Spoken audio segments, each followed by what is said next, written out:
think, but you can tell if someone's lying. You know, you can sort of feel it in people. And I have lied. I'm sure I'll lie again. I don't want to lie. You know, I don't think I'm a liar. I try not to be a liar. I don't want to be a liar. I think it's like really important not to be a liar.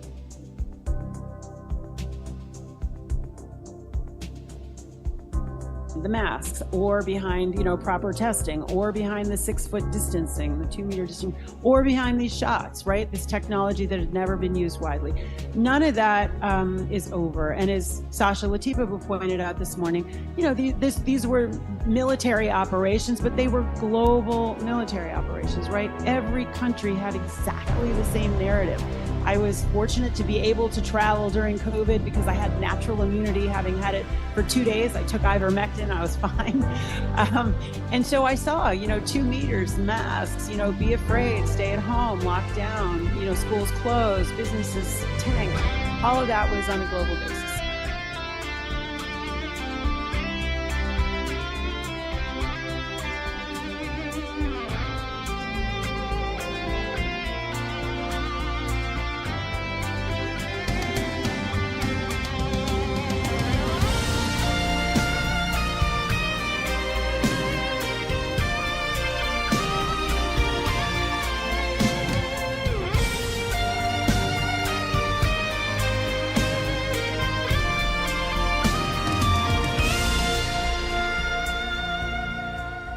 Truth is good for kids.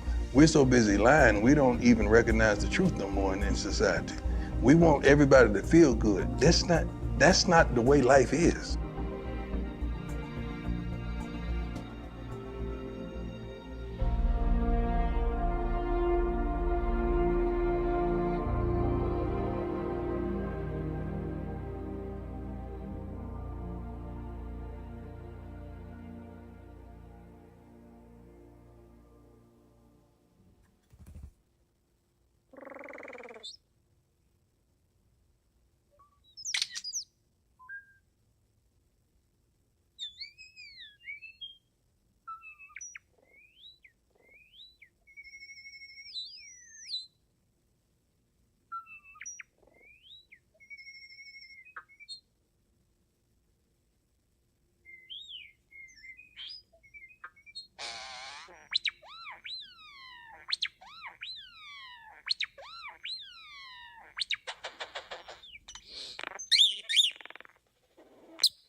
I don't care how you get there. I don't care what you do to get there. The goal is to win. What time is it? Game time! Woo!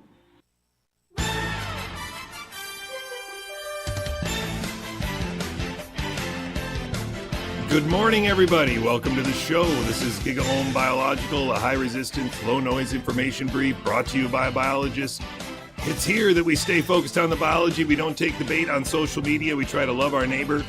Certainly, we try to know who they are by getting off of social media. I got to clear my throat a little bit. I apologize. That's the main message here. We got to get our kids off of social media. It's the 26th of June, 2025. We shouldn't still be pretending like this is okay. Autism spectrum. We will not Sorry, call Brian. Autism. I don't like the word autism. Brian. He was vaccine damaged. I understand, Brian. Autism spectrum disorder is indeed a myth used to make sure that intramuscular injection is never questioned as a methodology, that virology is never questioned as a science, and that public health is never questioned as a reason or an answer. The same can be said for pandemics and gain of function and all of these things that are even better than a nuclear bomb at killing everybody.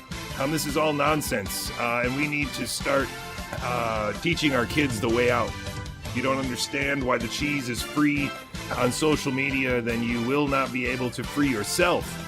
I noticed a very interesting pattern on social media this morning when I decided to open up an account on Blue Sky and then was challenged to start following people. And it was shocking to me going on Blue Sky how many of these entities and people and idea factories and whatever news sources like the Vigilant Fox are just not present on Blue Sky. It's almost as if they don't care to save or to interact with any of those Americans. It's almost like they like being separated. They like the independent independent media. My ass. Ladies and gentlemen, if you don't follow him or don't know who he is, I can't imagine you're watching this live. But if you are, please follow HousatonicITS.com because that is the man.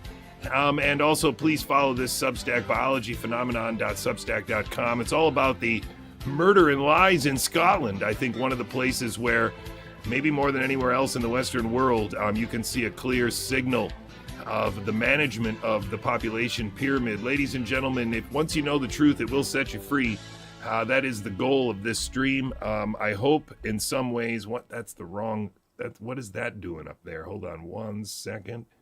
You need to be the mixtape, and then this will work just fine. It's good to see everybody in the chat. Good to be here. This is Gigaohm Biological, coming to you live from Pittsburgh. That could be a picture of Pittsburgh there.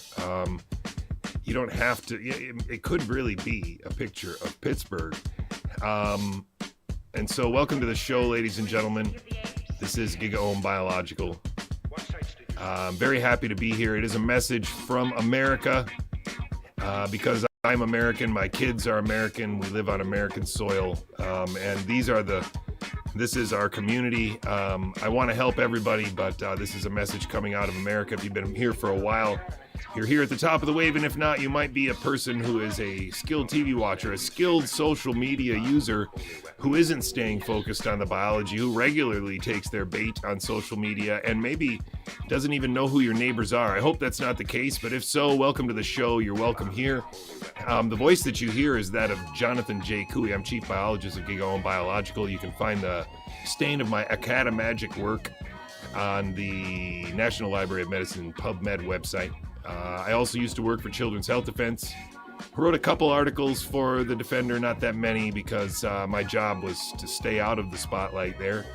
I did help Robert F. Kennedy Jr., now the current Health and Human Services Secretary for the United States of America, write his book, The Wuhan Cover-Up and the Terrifying Bioweapons Arms Race. I'm listed in there, I'm quoted in there, I'm in the glossary or the cast of characters, if you will. I've also met Jay Bhattacharya more than a few times over the course of the pandemic, had lots of conversations with him over tacos. I guess I haven't been able to make much of an impression on him because he's not a biologist.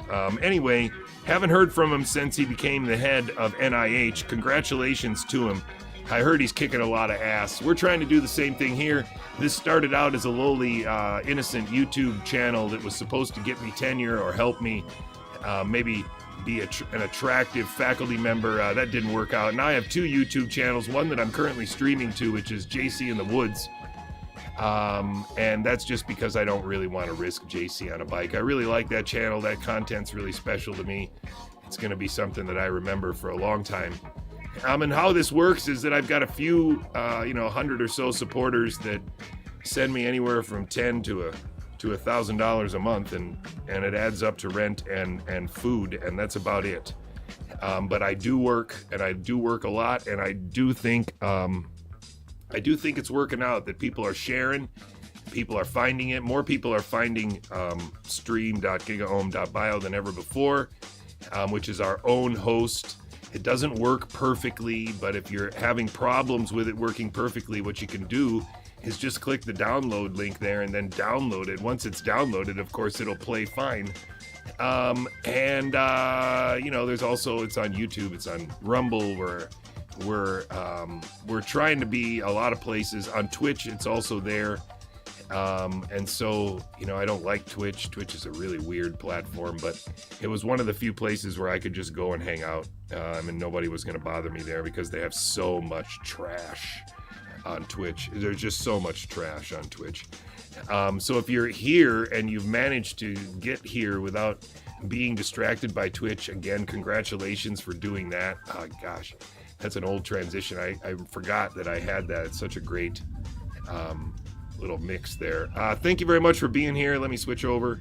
It's good to see everyone in the chat. We have 40 viewers already. Welcome to the show. This is Gigaohm Biological. My name is Jonathan Cooey. Coming to you live from the back of my garage. We are coming from Pittsburgh, the home of Mr. Rogers. I don't have that guy on the wall back there painted by a high school kid from my local high school. You know, the high school where Matthew Crooks went. I don't have that painting up there lightly. I don't put that up there lightly. I think that guy was a pretty great dude. I think how he lived his life and the example that he set was a pretty great example. It's not the example that everybody can set, or it's not the example that anyone else would set, I don't think, except for Fred Rogers. But I'm happy that I now live in the city where he was from, and I like to think that a lot of the character of the older people, adults in Pittsburgh, has been influenced directly or indirectly by his presence and his attitude and his open-mindedness and his love. And so do I aspire to be like him?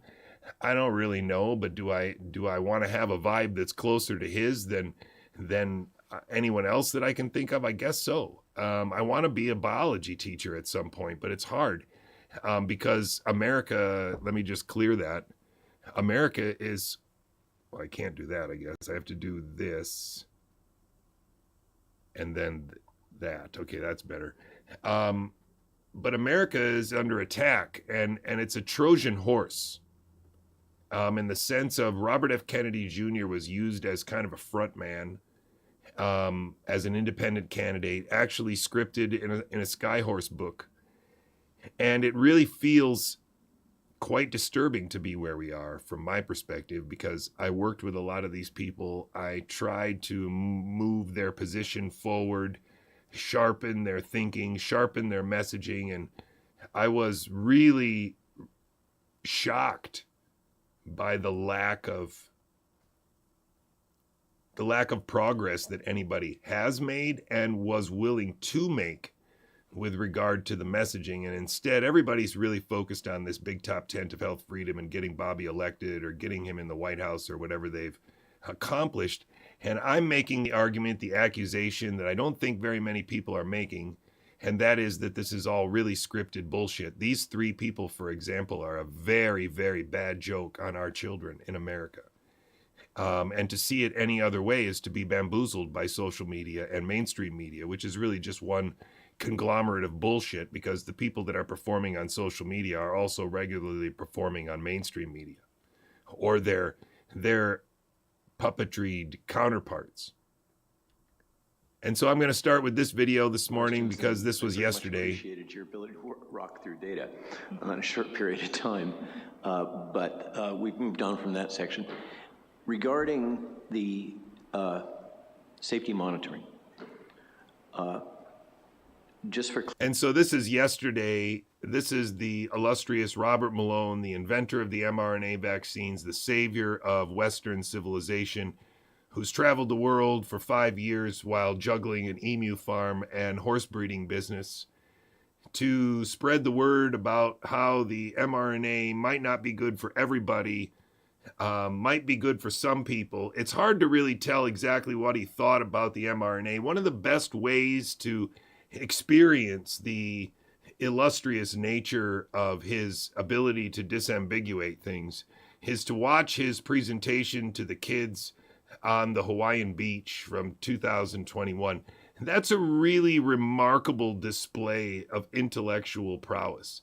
Him and his wife, in their bare feet, essentially bring these kids up to speed on all of the major biological ideas that are necessary to understand in order to make an informed decision about whether or not they themselves should transfect them. They themselves should accept transfection. It's one of the greatest videos I've ever seen. And so after so many years of sacrificing almost everything to travel the world and speak out against this stuff, to organize a dissident movement that spanned national borders, even organizing international cruise meetings off the coast of Turkey, where all these international dissidents could come together. International COVID summits, 6 of them were organized by this man, so that these, rare breed of human could be all around the world, letting people know that, COVID is a psyop that we're never going to figure out, that it's a military operation, but we're not sure what military it is. It doesn't matter because you'll never figure it out. And this culminated, in my humble opinion, with the COVID summit meeting that took place in Romania in November of 2023. Anyway, this was him at the ACIP meeting yesterday, breaking all the molds, clearing the table, throwing the money changers out of the temple. Here he goes. Clarification, there are 2 windows of time post-vaccination being defined as having completed at least 2 doses, correct? Are you referring to a specific analyses like the rapid cycle analyses, or are you speaking more generally? I'm speaking of the data that you've shared here. So the windows of time that you're presenting data on are either 28-day or 42-day post-vaccination, defined as fill in the blank. Okay, for death analyses, yes, that is correct, yes. Okay, so post-vaccination being 1 dose, 2 dose? We looked at least 1 dose, and then for our VSD analyses, we did 3 different analyses. So we did after the primary series, so completion of a primary. Can you feel the pressure that he's putting on? Can you feel how much winning this is? Because Robert Malone, sitting on the ACIP, is making this lady from the CDC sweat. She can barely answer his question because it's so sharp it hurts. Series.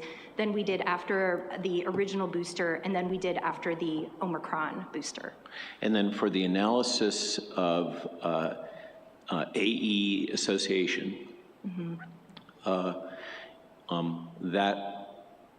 that analysis, so you were just referring to deaths. The analysis of AE association was also limited to a time window of 28 days?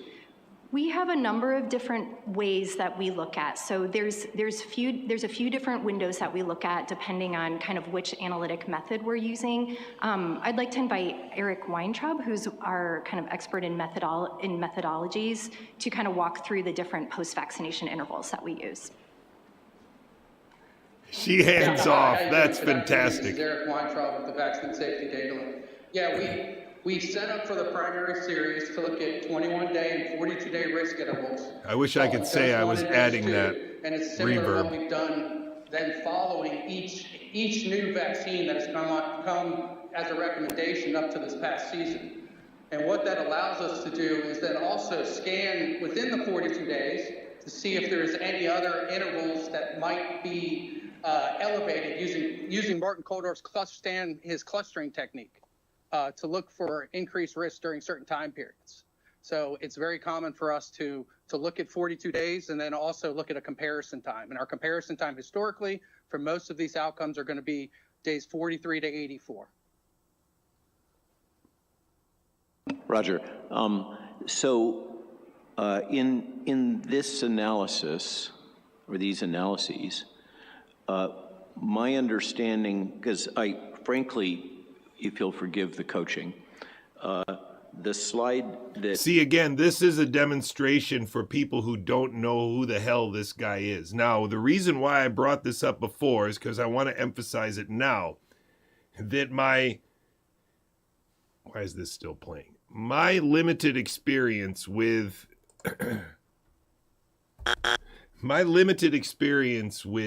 this whole social media thing led me to believe that because these people are much better than me, they have social media everywhere, right? They're on all the things. They do all the platforms, but actually they don't. A tremendous number of people that are members of the health freedom movement, despite the fact that they've moved on to being online doctors, are representing themselves both professionally and personally, very specifically on X. They aren't also on Blue Sky. They aren't also pushing Facebook pages. They aren't also pushing Instagram accounts. The only people that push Instagram accounts are people that have clothes to sell. That's really the truth. And since most of these health freedom people don't have clothes to sell, or they have supplements to sell, so I bet some of them are on Instagram. But it's impressive how many conservatives are not on Blue Sky and how many liberals are not on X. And I think we've become woefully unaware of how much of an echo chamber X is for our side, that those people are just riding around in circles in there, thinking they're making mileage, even arguing with each other, but they're actually arguing with people who aren't trying to get out. And many of them are puppets. And the 1% of us that are awake, surrounded by 4% of them who are puppets, are invisible to the rest of the 85% of the world. And that can be a combination of programming and just overwhelming fire hose effect. And so remember that there is a huge part of the American population that doesn't give a shit about the ACIP. But that part of the population that's worried that the ACIP has been depopulated and repopulated with people who are all anti-vax might actually be paying attention. And so Robert Malone, seeming to show some kind of impromptu, improvised critique, excuse my coaching. This guy is not a coach for anything, I assure you. And I hope you don't mind. I'd like to be your biology coach. This guy is a U.S. agent, maybe a NATO agent. I don't know who he works for, but he is not a patriot. He is not somebody who has the best interest of our grandchildren in mind, not even my family in mind. This is a man who I believe could be best characterized as a traitor to America's children. He is selling us out to some other global interest or some other global pile of money. I don't know what it is, but he's not a horse farmer and an emu breeder and an activist who just happened to go to the Vatican and to the Italian Parliament with Steve Hatfield. This is just absurd at this moment. And remember that Stephen Hatfield is a special advisor to the CDC, and the CDC's director was just confirmed while this bullshit was going on. So you kind of missed that. The CDC director told us all about her vision for that particular organization, and it ain't good. And that's also supposedly under the purview of our Health and Human Services Secretary, the great hero, the man on the white horse, Robert F. Kennedy Jr. And this is his scriptwriter right here, this guy, this performer. Lists a series of AEs that have been among the... And this performer, sorry, I want to finish that, is auditioning now for mainstream. He's now auditioning for social media to be able to deploy him on the other side. And we're supposed to rally behind him, right? Because he's our guy. We're supposed to defend him now against our family's critique of him being an anti-vaxxer that Robert F. Kennedy Jr. appointed by saying that, look, he's not an anti-vaxxer at all. He just wants these studies done right. 65 assessed is a little hard to, it would be preferable if that was structured in a way that we really knew what all of those 65 analyses were, and we could, sort of by alphabetical order or something. So I infer, having tried to pick through that hypertension, tachycardia, and POTS were analyzed and were not correlated. And so he's going to go on to help them tell this story about how they didn't find signals there, and so they're only reporting those signals, and he's fine with it. Don't underestimate what's happening here. This guy came out on the Brett Weinstein podcast telling us stories about CIA agents and AI programs for DITRA and spinning up your team. This guy right now is on the ACIP, and this guy right now is advising the guy at the head of the FDA, the head of CBER, and the head of HHS. He has the ear of all of them, if not the script also provided for none other than my friend Jayanta Bhattacharya. And I have to assume that because Jayanta Bhattacharya specifically said, you know, you got to stop naming names. You got to just teach the biology because you're so good at it, even though I don't understand what you're talking about. And please stop saying Robert Malone's name. Not Robert F. Kennedy Jr., not Rixey, not Kevin McKernan, Robert Malone. And so I assume that Robert Malone is the guy who got Jay Bhattacharya where he is and is probably giving him all the smart things to say and all of the clever word combinations to use while he's doing his huge podcast tour. Because that seems to be what the NIH director does now, just like the FDA director, just like the head of CBER, just like, I guess, Robert F. Kennedy Jr. does. I mean, he's even been on with Dr. Drew and shit.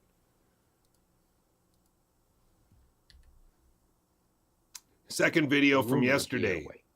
Or this is from today. Over.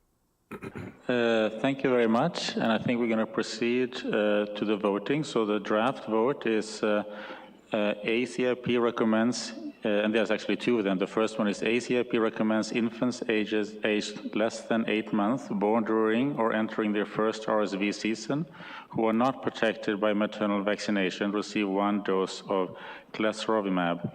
And I want to just clarify that this is not in addition to So the ACIP has an Israeli who works at MIT, has a Dutch guy that worked at Harvard, and has an emu farmer and horse breeder who lives in Virginia, who used to work for the WHO and Gavi and Solvay and Ditra and Merck and did Ebola and Zika and used to sleep on the couch of David Hone, and has a friend named Mike Callahan who's a liar, has a friend named Peter Cullis who's a liar. Yeah, that guy's also on this. It's remarkable what's going on here. The nirsevimab, which has already been recommended, so it's basically that. And so now we're talking about the recommendation that we're going to give monoclonal antibodies at 8 months to any baby whose mom was not vaccinated for RSV. And the crazy part is that there's no consideration for whether the mom is breastfeeding the baby. It's just whether the mom was vaccinated for RSV. And if she was not vaccinated for RSV, then at 8 months, they're recommending an infusion of a monoclonal antibody. I cannot make this shit up. The child will receive either clesrovimab or nirsevimab, or the mother would have received the vaccination during pregnancy. So there's one of these three should be done. It's not in addition to that, it's instead of. Do we have a motion for this, Dr. Malone? And so now remember, the way that the ACIP works is that they play with the parliamentary procedure of it. And so the decisions become legal when they follow parliamentary procedure. So somebody has to nominate it or propose it, then someone has to second it, and then they have a vote. And then if the vote goes, then the chairman has to declare something. And so you will notice that during this procedure, at some point, the foreigner from Holland is not actually going to say the words that are necessary, and his secretary is going to get a message on her phone, and she's going to write something down, and then he's going to say it. And that's because it is this parliamentary procedure which becomes the legal or civil, or I don't know how they do it, but you can feel it, that it's the procedure, it's the due process. And understand that. That's how our system works. It's due process. There has to be some ritual that they follow. And so this is a ritual. And so putting people in place that are still going to follow the ritual, none other than Martin Kildorff can be quoted as saying yesterday in their meeting that if you wanted people, if you believe that all vaccines are good or you believe that all vaccines are bad, then you shouldn't want this committee to exist. So the committee already believes that some vaccines are good and some vaccines might be less good, and so there's a reason for them to exist. That's the premise of this ritual. I move for approval of this draft recommendation language. Over. Thank you. And do I have a second? Yes, I second it. Okay, we have a second, so let's vote then. My wife thinks that Martin Kulldorff is Swedish. I'm not sure about that, though. I'm not sure. And why don't we start with Dr. Malone? Vote yes. Dr. Hebron? I vote yes. Dr. Pagano? Yes. Dr. Levy? I vote no. I just want to clarify that my... Oh, Retsef Levy from MIT votes no because he doesn't think it's ready. Wow, this committee has actually finally some truth in it. Don't you feel so good? Robert F. Kennedy Jr. saved us. I have no responsibility for the current pandemic. Stop lying! It's just all one big show. This is all bullshit. Even if Heath is he cannot be just a really dumb MIT professor who just believes everything biological that he's told and then, applies his smarts to it. That's not possible. Just like it's not possible that guy is a horse breeder and an emu breeder and most of the time would rather be on his farm. That's bullshit. Objection is based on the fact that I don't feel this is ready to be administered to all healthy babies. I think we should take a more precautionary approach to this. But I respect the discussion and the opinions of my colleagues. I vote no. Thank you. Thank you. And so you make no real biological statement. I don't think that this is ready to roll out in all healthy babies. Well, then make the argument why. Because most healthy babies don't need to be augmented in order to survive RSV. We're not talking about making sure that, mandating breastfeeding. Why aren't we talking about the stupidly obvious mega benefits of breastfeeding with regard to the first 8 months of our children? But we're talking about the administration of one of 3 monoclonal antibody products and making sure they're available for people that need them, not just people who have insurance. How is it even frickin' possible? Unless this is all just one great big malevolent show. Dr. Meissner? Yes. Dr. Petsworth? I vote no. And I'm article, I vote yes. And so that lady back there is also going to say something about the mRNAs and how the mRNA is not totally okay. And so people are also cheering that lady, Vicky, whatever her name is. And it's a joke. It's a joke because they're still just using the same, neutered language where everything's a vaccine, everything's public health, everything's a countermeasure, or everything is, got a VE, or, COVID is real. It's all bullshit. And this show right here was made for you because on the same day, the CDC director was being confirmed. And you did not want to hear it. They didn't want you to hear it. They wanted you cheering on this ACIP meeting and thinking that this was some form of winning. Because after the music break, you're not going to believe what the CDC director said in her introductory remarks. I have 5 votes for yes and 2 votes for no. And we also have a second draft vote, which is, and this was presented yesterday at the meeting, approve the updated vaccines for children resolution for prevention of RSV.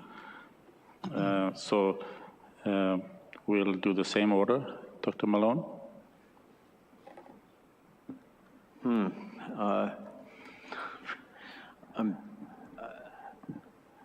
I wasn't aware that we were going to have this vote. It is essentially the same vote. It's just making sure that this product is available in the Vaccine for Children's program. Malone's not sure, man. I'm not sure if I should have done this or not. I'm, I've got some books and I like to sell the books, and so I'm going to try and look like a cool guy here. And, I'm friends with Robert F. Kennedy Jr., and but I'm really just a horse breeder, and I'm cool. This is the utmost in fraud. Just one of the most fraudulent men in America. And essentially, because CHD has never disowned him, because Robert F. Kennedy Jr. still follows him, I mean, these people are all just one malevolent network of saboteurs, shitheads, that have taken advantage of every damaged kid parent in America that they could, and ignored every damaged kid parent that they had to in order to achieve whatever shit goal this is, which is turning us over to the highest bidder, tricking us into accepting this digital prison that we're all going to get walked right into, including by people like CHD and Bobby Kennedy, who CHD is going to completely ignore the fact that Bobby Kennedy's interested in getting wearables on every kid in America. I mean, the level of just sabotage, just absolute failure that CHD represents for having been around so long and accomplished so little, that at their second conference, their best message they had was rise and resist, people over profits, truth over lies, and courage over fear. Courage over fear. How much courage do they have when they just don't say it? That intramuscular injection can murder people, that intramuscular injection is poison. And instead they say shit like rise and resist. And they raise money for millions of dollars to pay people really fat salaries to sit at home and raise money and make bullshit frickin' podcasts that do nothing but promote a different form of globalism, like, oh, the WHO is bad, or the UN is bad. Robert F. Kennedy Jr. is playing 5D chess. Mary Holland's been working so hard for so long. She deserves $250,000 a year in salary. Man, she's like the smartest lawyer on earth. It's a giant sham. The whole health freedom movement is a giant sham, from Andrew Wakefield all the way up to Robert F. Kennedy Jr., who I don't think is clever enough to know exactly how badly he's been played. I think he actually had a very good gut feeling that he shouldn't get involved with the vaccine issue, but he did it because his handlers told him to. His handlers promised him the White House, for shit's sake. That is my understanding. Is that correct? Yeah, so can I hear the actual language that I would be voting on? All right, my wife has it in the chat. It looks like he's Swedish. I lose. Stop lying! See, he says it to me too, so you know it's real. Now that Fearless in the chat, that's what happens. So he wants to know the resolution. Sorry you missed it, but they're kind of freaking out right now because Robert Malone says, I didn't know that this was going to be a vote. Can I see the exact text that I'm voting on? Because I don't want to just, willy-nilly cast a yes vote. Language, I think if we can go to slide. Dr. Kuldorff, can I make a comment? Please do. And I appreciate Dr. Malone's questions. This is extremely important that VFC cover this product. It is very important to ensure equity in our country so that So this is going to be putting these monoclonals on the vaccine schedule for kids, I believe Vaccines for Kids, so that insurance companies are meant or forced to support them. So 3 monoclonal antibodies available for kids after 8 months if their mom didn't get an RSV vaccine. That's really where we are. And Robert Malone is voting yes, but he's also going to vote yes for the availability of the RSV vaccine, which will be applied during pregnancy, kind of the same thing that he was all for with regard to Zika. You see, this is an absolute he's just a pawn. We've been played. We've been played by him and all the people around him that used his script to play us. From Robert Malone to Meryl Nass to Mary Holland to Jessica Rose to Pierre Corey to Peter McCullough. They're all playing the same script. Even Mary Talley Bowden, like it or not, is playing the same script. That's why she's never questioned the idea that they have a PCR test that can test for 17 different viruses. Of course they can. All children have access to these monoclonal antibodies.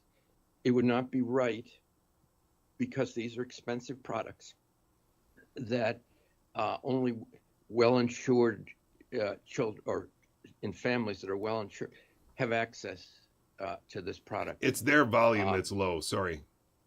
I think we've all discussed the fact that this is an effective product, and I would strongly encourage everyone to make it available to all children.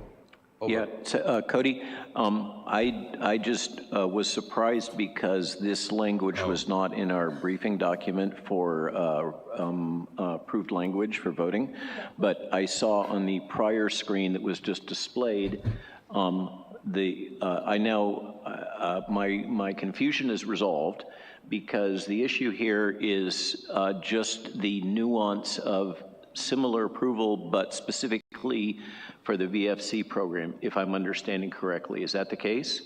I can clarify. So typically after a vote occurs on the recommended product, then there is a resolution by the committee to add that to the formulary for the VFC program. Thank you for the clarification.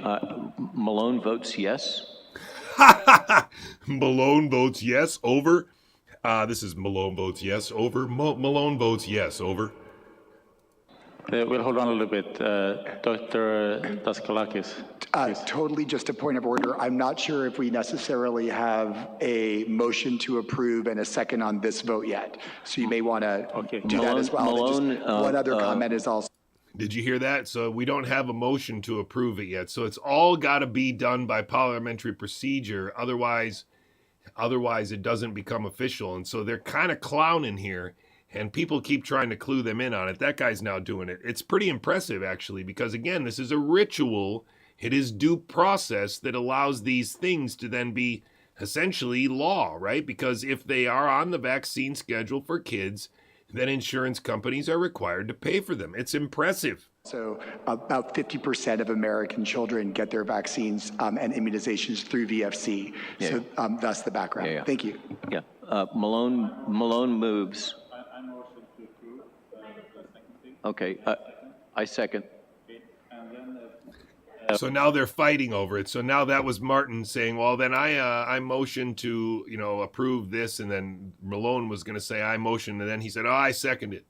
And so they're all just trying to get in on the parliamentary procedure because it's so fun. While voting, can you please state your name, whether you have conflict of interest, and then your vote?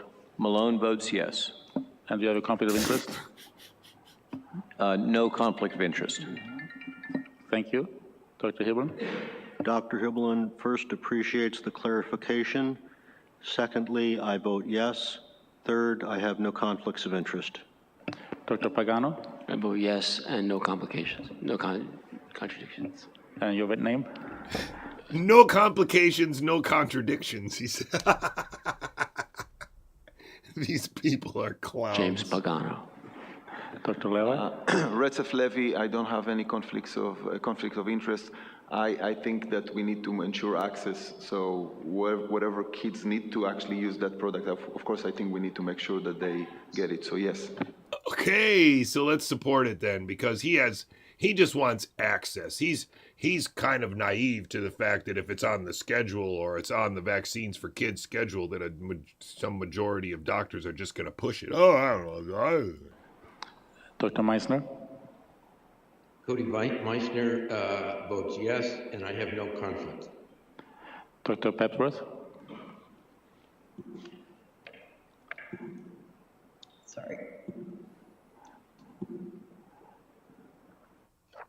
Sorry, I vote yes, and I believe that I am required to read a statement. I don't know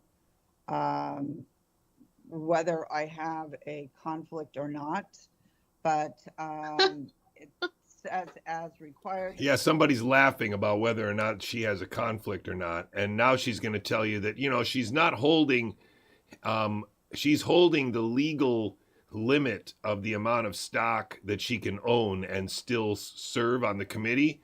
And so she's not going to tell you how much that is. She's just going to tell you that she's under that amount, which is an extraordinary admission. It's just gross. This whole thing is so pro forma. It's like it's a joke on our grandkids.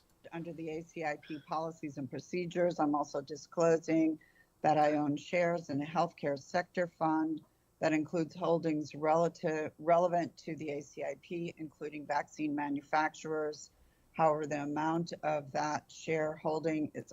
My guess is that for purposes of immunity to manufacturing problems and that kind of thing, I would be willing to bet that getting them on the Vaccines for Children CDC list allows them to avoid that liability. But I don't know. I'm not a lawyer. I don't even play one on the internet. But thanks for the question. Sorry, Catherine. Sorry, Oseen. I don't know how to say it. Under the Office of Government Ethics regulatory de minimis amount, I understand that I therefore can fully participate in the ACIP meeting. Thank you. And can you state your name? Vicky Pubsworth. Thank you. My name is Martin Kuldorf. I have no conflict of interest, and I vote yes. So we have a vote of 7-0 on this. So thank you.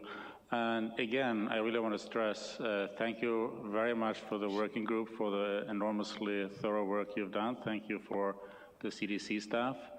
And especially thank you for my fellow members of this group who, at very short notice, have really immersed yourself into this issue of clesrovimab, and it was only approved by FDA. I mean, you have to say it, right? I mean, if he's Swedish, then it makes it even worse in a way, because Sweden was one of those places that they used also against us in some way or another. Didn't have really lockdowns, and so it's just all just very disturbing to me. I think 16 days ago. So there was a very short time to very quickly get all the information that was needed, both presentations yesterday, but also a lot of information in addition to that. So thank you so much. Dr. Kuldorf, can I make one comment? I would just like to recognize the contributions of Jefferson Jones, who has led the work group throughout this procedure and has just done an exemplary job. Over. Thank you. And I should also state that the votes indicate that the recommendation... You know who is Indian and has been in America for a really long time, and I'm pretty sure is a traitor to my grandkids? It's Jayanta Bhattacharya at the head of the NIH. And they were together on the Great Barrington Agreement with some chick from Oxford. So as far as I'm concerned, being in America for a really long time doesn't make you any less of a foreigner, especially if the whole idea for you to do is to play a role like this.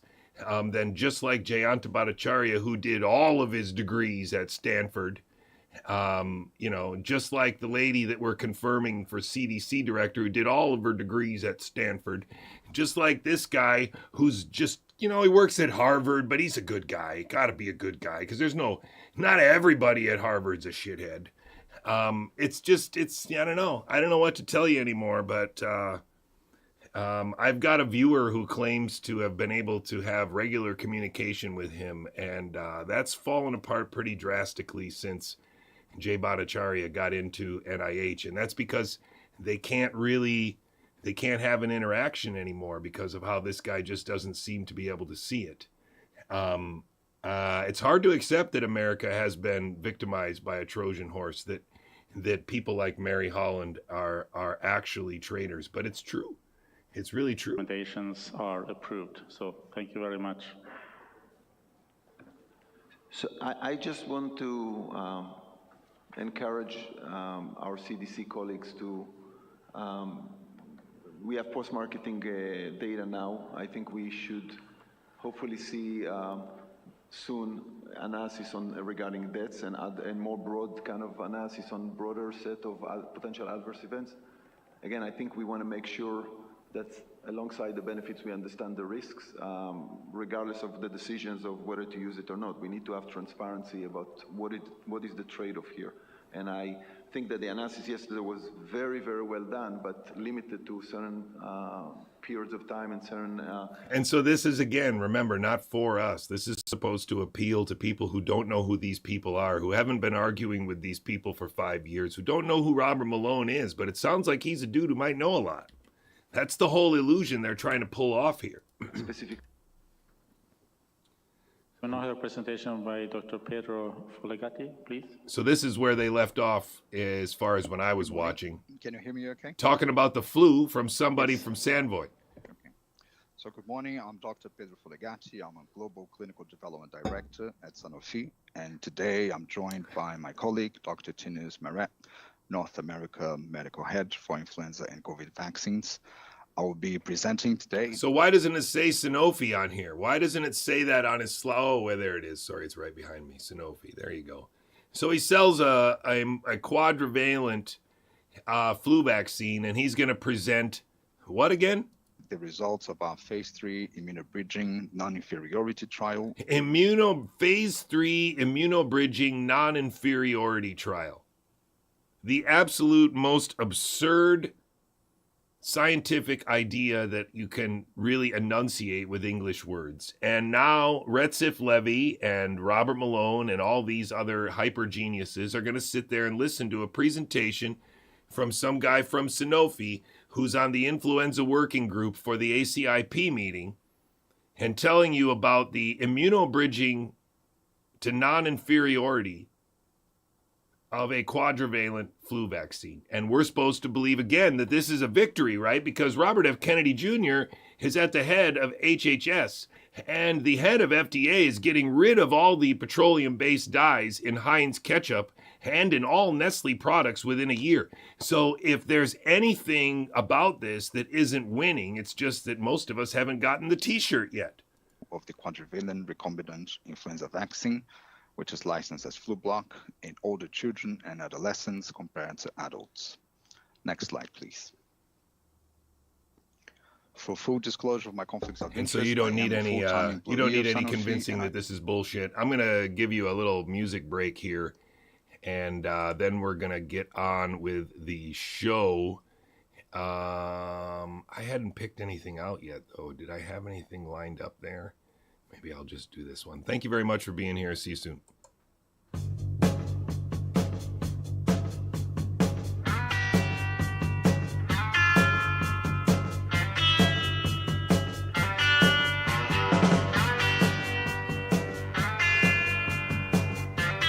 But you can tell if someone's lying.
It's a great track. Welcome back. Good to be here.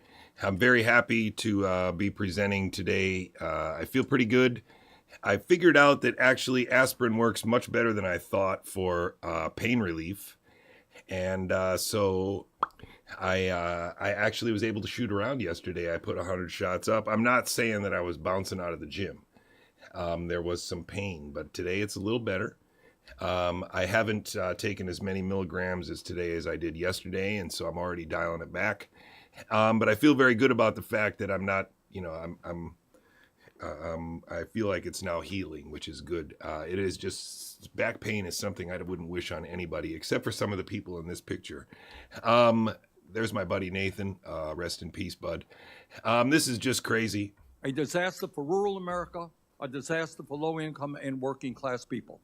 We must not devastate an already broken healthcare system in order to give tax breaks to billionaires who have never, ever had it. So good. Thank you, Mr. Chairman. Thank you. Dr. Menares, your opening statement, please.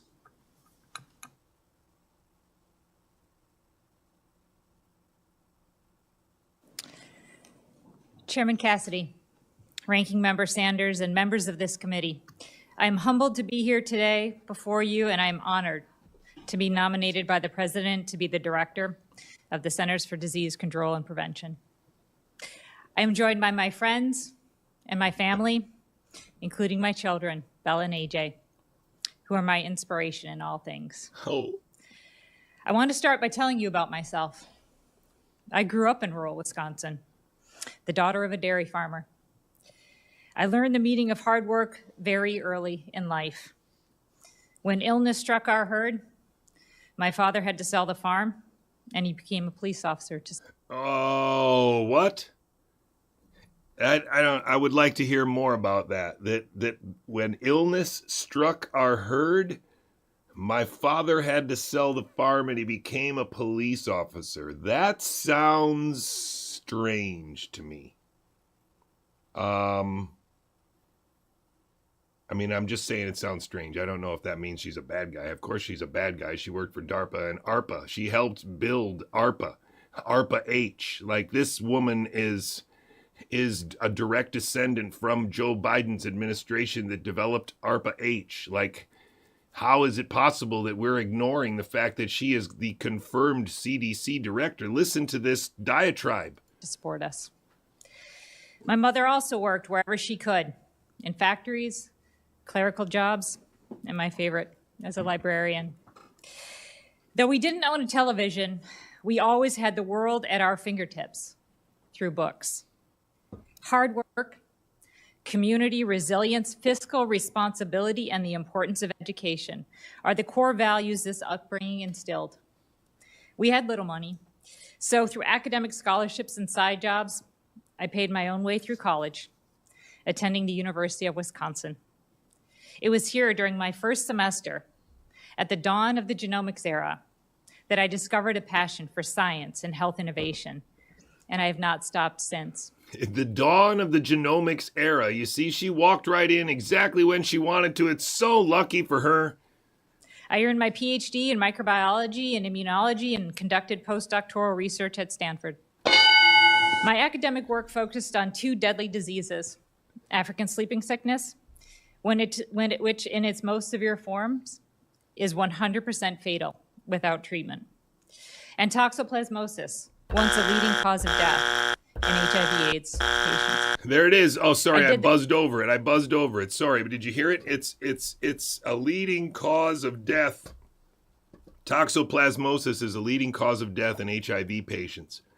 That's one of the things she worked on. So, unlike myself or Mark, so many of these people have an absolute direct line mentorship connection to the HIV narrative and have done significant work contributing to its edification. It's almost without fail that every person that is in this narrative has walked through or been trained by somebody who has a direct line to Bob Gallo, to Murray Gardner, to Tony Fauci, to Francis Collins, all these people, and it's remarkable. It's crazy. And it holds true also for somebody like Paul Offit, who connects himself directly to Stanley Plotkin and Hillary Kaprowski. It calls Hillary Kaprowski a hero, included Hillary Kaprowski in his Vax hero card set from the CHOP Children's Hospital of Philadelphia. They made a Vax hero card set that you could order by mail, and Hillary Kaprowski is one of the cards. I shit you not. So all of these people are descended from the same group of men that had these big ideas about genetics and taking control of the human species and the evolution of it. And this lady is directly descended from these people, trained at Stanford in infectious diseases, now at the head of the CDC after helping to establish ARPA-H. How much more malevolent could this script be if the vast majority of the people who would have any objection to her at all are busy watching Robert Malone and Recep Levy and Martin Kulldorff performing for 2 days straight on the ACIP meeting, just saying yes and doing parliamentary procedure shows. This work for over a decade. While treatments for African sleeping sickness and toxoplasmosis remain limited, public health advancements like screening and prevention programs have drastic toxoplasmosis, one of 2 deadly diseases. African sleeping sickness, which in its most severe forms is 100% fatal without treatment. And toxoplasmosis, once a leading cause of death in HIV/AIDS patients. I did this work for over a decade. While treatments for African sleeping sickness and toxoplasmosis remain limited, public health advancements like screening and prevention programs have drastically reduced the burden of both diseases. These experiences cemented my belief. Good public health saves lives. After academia, I shifted to shaping public health policy at the federal level. I helped establish the Biomedical Advanced Research and Development Authority, prioritizing investments in medical countermeasures. At the Department of Homeland Security, I led efforts to prevent, detect, and respond to the world's deadliest pathogens. During the 2014 Ebola outbreak in West Africa, Authority, prioritizing investments in. After academia, I shifted to shaping public health policy at the federal level. I helped establish the Biomedical Advanced Research and Development Authority, prioritizing investments in medical countermeasures. Isn't that At the BARDA? Department of Homeland Security. Isn't that BARDA? Didn't she just say BARDA? I swear that she just says BARDA. I led efforts to prevent, detect, and respond to the world's deadliest pathogens. During the 2014 Ebola outbreak in West Africa, I served on the Ebola task force. That's weird because I think also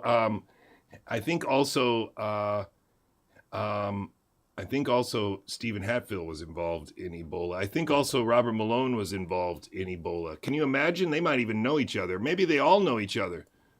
Here I saw the incredible work of public health, but I also saw the vulnerabilities in communication, outbreak modeling, and global health security preparedness.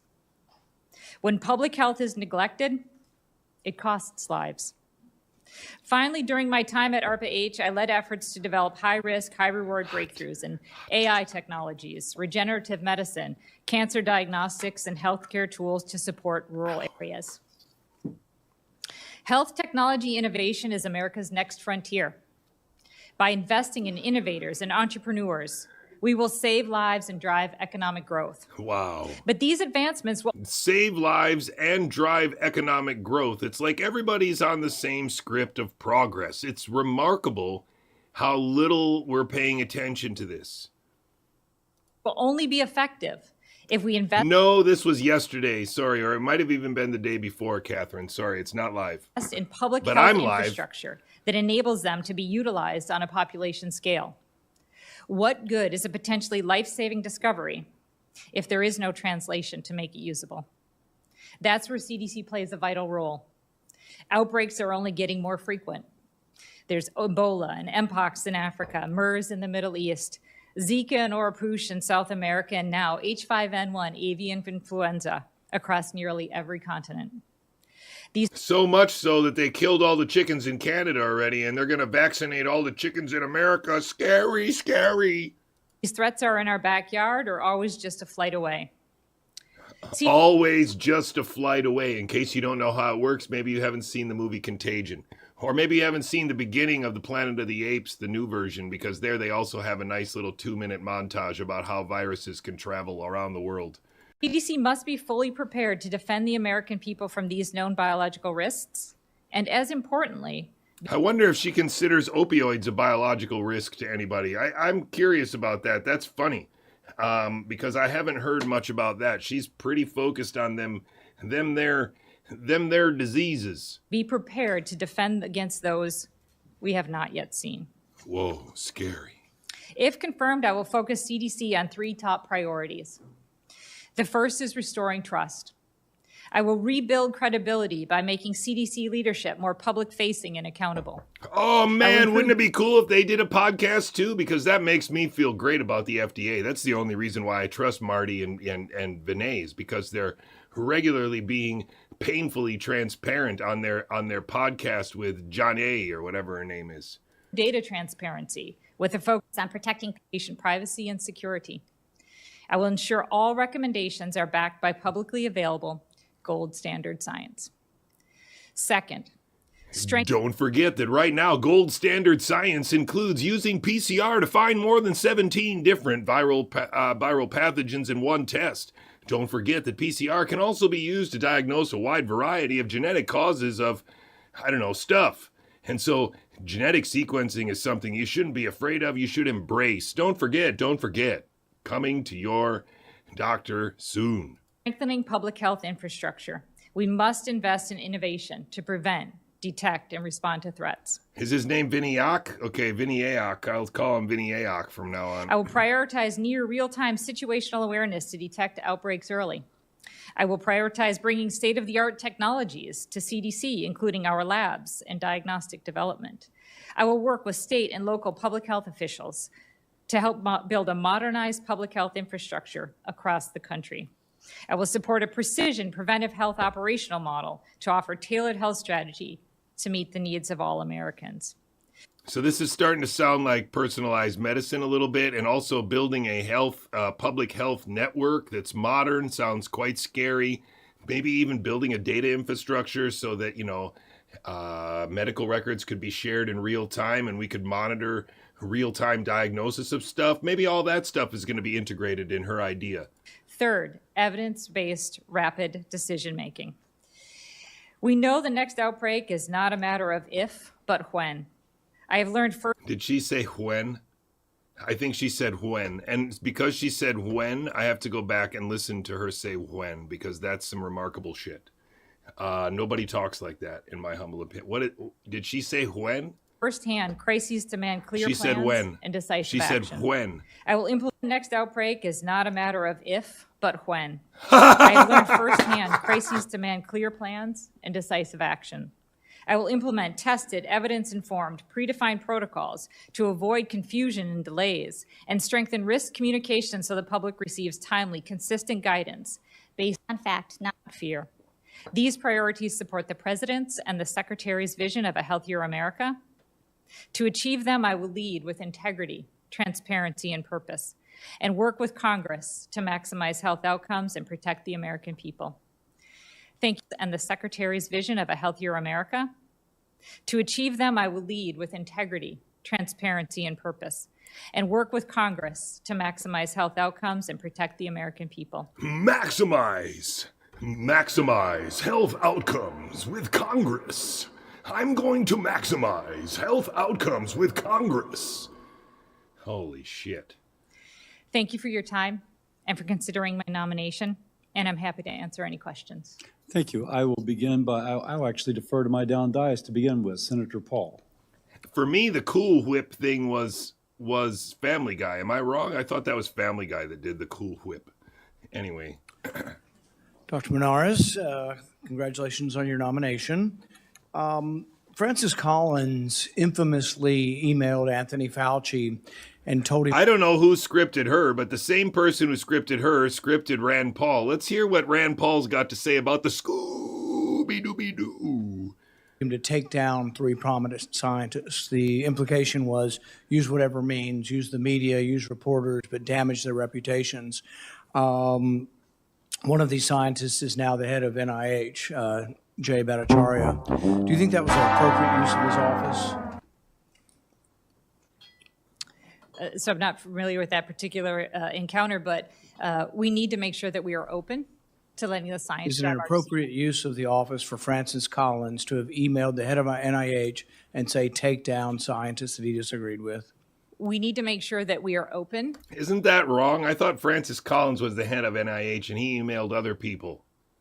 So he's already saying it wrong, right? The head of NIH is now Jay Bhattacharya, Jayanta Bhattacharya. And before that, it was Francis Collins during the pandemic, and he emailed Tony Fauci, who was head of NIAID. It's interesting, but wrong. It's sort of a yes or no question. Is it an appropriate use of office? Because the question goes to, is it an appropriate use of the office? She's smiling because she knows this is part of the theater, that he's supposed to grill her and put pressure on her to admit that Fauci was a bad guy. To email other government scientists and say, take them down. Take down these people that are disagreeing with us and have a different opinion. It is not something I would do. I welcome an open and honest debate and scientific discourse. Disappointed that we don't get a little better answer from that. What better answer could she give? What a joke of a theater this is. And she's obviously aware of how joke of a theater this is. Come on. You read OSTP 2015 to 2016. Was any of the research between Ralph Barrick and WIV, the Wuhan Institute of Virology, subject to the pause on gain of function during your period of time there?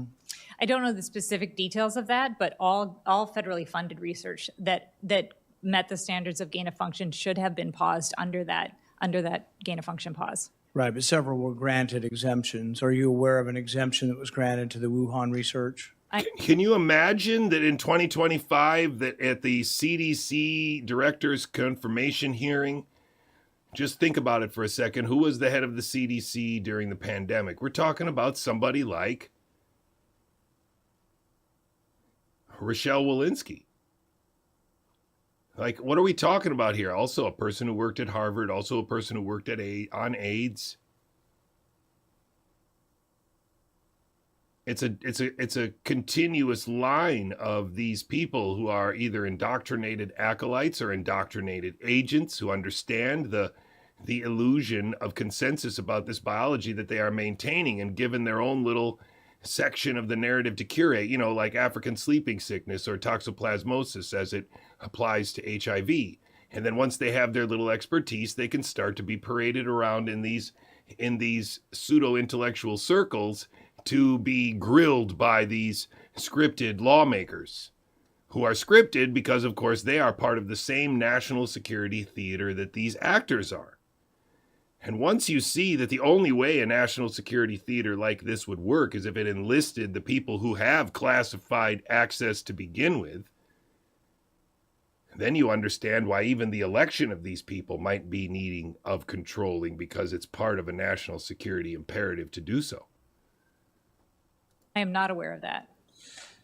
Do you believe that the research that was being done over that period of time and subsequently was gain of function research? I haven't had an opportunity to look at the research, but I share your concerns about gain of function. About 10 books. No, I think she was working at ARPA-H before this. So, you know, I mean, she's got every reason to know what happened during the pandemic. Written about it. I mean, we've been talking about it. 15 million people died. See, what we're trying to do is recite the narrative. So he's reciting the narrative. Aren't you aware that everybody on social media accepts the following? And then he lists them all. And she can say, well, I'm not sure about all that stuff, but then he's going to list them all again. You're aware of this, right? And that, right? You're aware of the novel virus and that it killed millions and that millions more were saved. And that if we don't regulate gain of function, another one could come again. You're aware of that, right?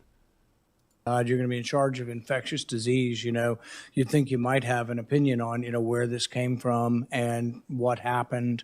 And, you know, even EcoHealth, which was funding the research in Wuhan, finally sends a letter back to NIH and they say, thank you for releasing the pause on our gain of function research.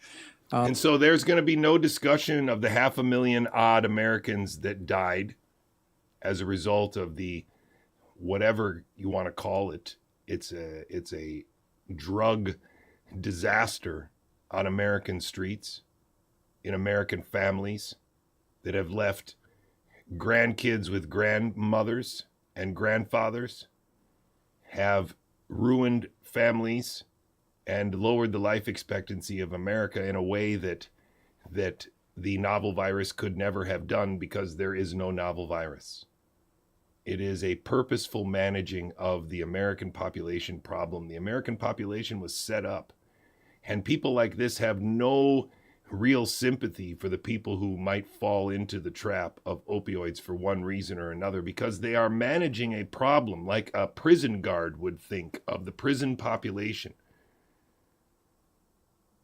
They are thinking of us a lot more like farm animals, and they are on the managing end of things. And so, you're not going to understand all the choices that they have to make, all the trade-offs that they have to make in their daily lives in order to perform this theater. But I assure you, this guy imagines that the trade-offs that he is making for his family and for the future of his family are the best trade-offs to make. And part of those trade-offs are to perform this theater, because it's impossible that he doesn't know it's a theater. Otherwise, his incredible lack of progress from 2020 until now, where he's still saying, did you see me on the news in 2020? Just in case, should we play it again?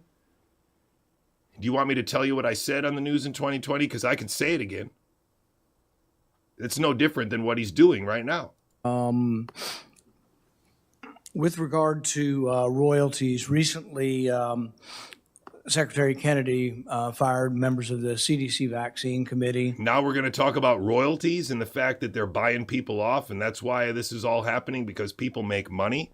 Stop lying! It's so bad. It's so bad. The only people who could fall for it are people who don't know already that this guy has been acting with them for 5 years, that don't know who Robert Malone is, and have no idea that this lady is part of the same malevolent show, because this malevolent show is going to capture everyone if they have their way. Robert Malone is going to play a great role in capturing everyone, not just us. His job with us is done. One of the things we've been asking for years is that they release their and reveal if they get royalties from pharma. I think this is a basic good government request. We've passed it unanimously in another Senate committee with Republican and Democrat support. Previous heads of the CDC and the Biden administration were adamantly opposed to revealing or any transparency. Will you support all members in decision-making processes revealing their royalties that they get from pharmaceutical companies?